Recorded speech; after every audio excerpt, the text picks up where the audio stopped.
Hey guys, I just want to share with you, if you got horizontal lines on your Samsung Smart TV, I really hope that you have it for multiple years and you just didn't buy, let's say, in this year, because I was looking on how to actually fix this issue and there I just didn't come with any solution, only because 99 out of 100 times horizontal lines means the screen itself is defective, especially when it's single pixel thick as it sounds like in your case.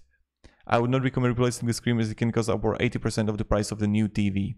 So even the person wrote here that, look at this, I'll just show you right here.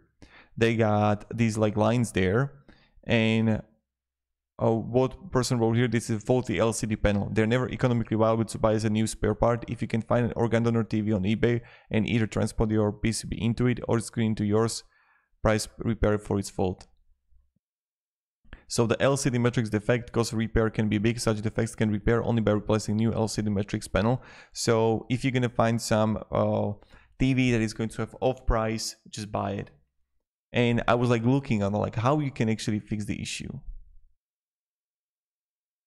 So if you're gonna find some like Prime or a new TV on Amazon that is going to be like off price, then this is the way to go. So have a great day and goodbye.